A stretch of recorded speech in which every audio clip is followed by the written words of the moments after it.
And so I've got this incredible privilege to have this conversation with Dr. Angela Birts. And so we've gotten to know each other over the past few months, and I've just been so inspired and impressed by all that you've accomplished and the chapters that you're yet to be written. And so I'm just thrilled to have the privilege of interviewing you. So I'm going to start, just give a little prelude and talk about some of your amazing accomplishments thus far. And so you're an alumna, you heard alumna from College Track in East Palo Alto. All right. You got your BA from Lake Forest College. You got your master's at Stanford University.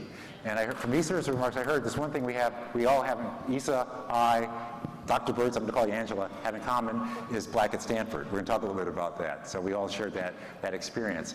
And then you got your doctorate in education from San Jose State University. So really impressive. And the first black to earn that degree. Yes. The first black to earn that degree. So, Angela, welcome. Thank you. Thank you, Tony. It's an honor to be here with you again and share an opportunity to speak about our backgrounds. And my journey began in East Palo Alto as an alumna of College Track. I grew up in East Palo Alto in the Light Tree Apartments, very small, tight-knit community, culturally diverse. And just to paint the picture of what that looked like, I had neighbors who were Tongan, neighbors who were Samoan, neighbors who were Mexican, and then I come from a black family. So that was my introduction to diversity, which was really enriching for me and just informed my understanding of who I am and what I wanted to be. Well, as we got to know each other through this process, so much resonated and so many analogs to your experience and mine. And as I was sharing with you, my journey, whenever anyone asks me about my origin stories, it always starts with my mother. And my mother, she grew up in this small little town in rural Oklahoma, segregated town. And she was the first in her family to graduate from college, Langston University in 1951. And so, as fate would have it, I ended up living in that same little two-bedroom house, 6 of us in that two-bedroom house. But to us, it was bliss, and that we didn't know any different, and it was a remarkable experience. And she would inspire me, telling me, I went to college, you can go to college, Tony, you can be something.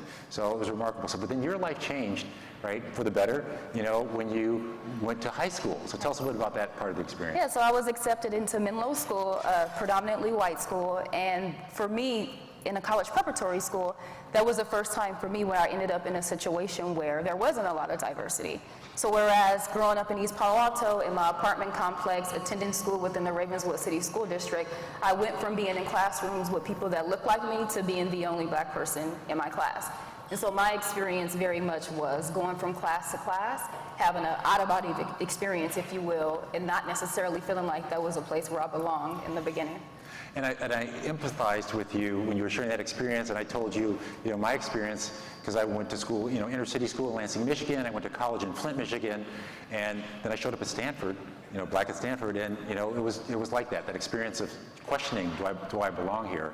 So you had that experience in high school at Menlo, which is an amazing school, and so, but tell us, what happened there? How did you get through the experience? Sure. So definitely my family. Having a supportive family. I come from a large family, and my sister was also in College Track, so she's an alumna, Jasmine. She's over there, class of 2006. So definitely having my family, but being a part of the College Track program as well. Being a part of College Track, I received not only social support, but academic support. So though sometimes it was rough being black in the environment that I was in, when I went to College Track, I felt like I could let my guard down and then also be in an environment where people were motivated. They were going to college as well, and I didn't have to think about whether or not I fit in. I was in my community, in my neighborhood. Academically, there was tremendous support. In fact, there was one staff member in particular, J.P. Walty. He stayed well past 9 o'clock one evening, helping me prepare for an assignment that I had for class. So I was in school, taking English literature as a freshman, coming from East Palo Alto, charged with going home, memorizing Shakespeare, and coming to class and just being ready to deliver. And I needed some support with that, particularly around their pronunciation. And so we practiced and we practiced and we practiced. And then when I went to school the next day, I did well. I was good. And I really liked that feeling of putting forth that effort and knowing that my result, my reward of being recognized by my peers, that spurred something in me to just keep working harder. If putting forth that much effort would yield that result, then that was something that I felt like I was prepared to do in order to thrive in that environment. So, yes. So powerful. The image of you practicing Shakespeare at 9 o'clock at night and then doing an amazing job the next day, super powerful. You were the first in your family to graduate from college. Yes. I guess Jasmine is the second? Yes, Jasmine from Notre Dame University. Wow. Yeah. And that's a great testimony. That's a great testimony to the mission, the power, the impact of college track, and why we're all here tonight. And so somehow fate brought you back to Menlo. How'd that happen? That is correct. So though I graduated from Menlo, went to college, went away to Illinois, I kept in contact with many of my teachers and also the head of school. And so after graduated from Stanford in 2011, I was ready for another opportunity. I was interning at an organization. I worked with them for a year, and I was just ready for that next big thing in my career. And so he happened to reach out about a diversity, inclusion, and diversity role. And though the role existed in the school, they were really looking for someone to work full time and be a strategic leader. And I just saw that, okay, that could be a good opportunity, but to be honest, I was reluctant at first because my experience, though I learned a lot, it was difficult sometimes. And so I made the decision to embrace that role because I figured being in that type of leadership position, I could have an impact and change the culture of the school so that other students that would enter that space didn't have to experience what I felt, the isolation and the loneliness and feeling like I didn't belong at times. So that was really my impetus for going back and taking the role when the opportunity came up. Now you told me about some counsel you got along the way. That is true. About who you were being a role model to. Maybe share that with folks. Of course. So similarly, we have great relationships with our mothers. So my mom, she told me, she was like, Angela, I know that you're going there because the way that it was presented to me to support students of color, to really be there for students who came from similar backgrounds such as myself. But she firmly believed that all students would gravitate toward me. And I really took that to heart and recognized that part of being a leader is that my job was to reach all of the students. So that was something that I embraced to think about how do I hone the practice or do the diversity work to where students could see themselves reflected in the goals that I was putting forth.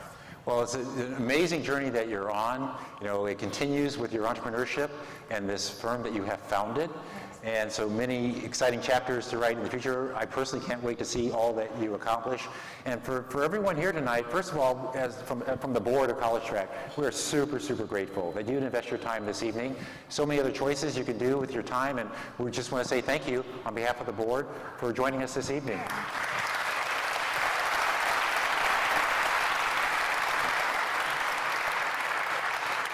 And Angela, I'm going to give you the last word. Absolutely, thank you. As I think about being here, and this is my first time being at an annual benefit, I just think of it's actually a scripture that's really important to me, and that is, to whom much is given, much is required. And there's many ways to interpret that, and I interpret that to mean whether if it's your time, your resources, whether if it's your finances, whatever. When I think about my business and how I want to succeed with it, I want to be in a position and continue to create opportunities so people who see themselves doing social justice work or who may have had similar experiences and want to make a difference, that they could see themselves as being a part of the work that I do. So that's just something that I want to share and impress upon all of you, because we each have opportunities to give back to others and serve in the different communities that we're in. And to me, it doesn't take much, and I've learned that doing that never returns back void. Fantastic, fantastic. Yeah. So you are an incredible inspiration. You've inspired me. You're a role model to so many, and just grateful for this, to see this journey and to be some small part of the journey that you're on.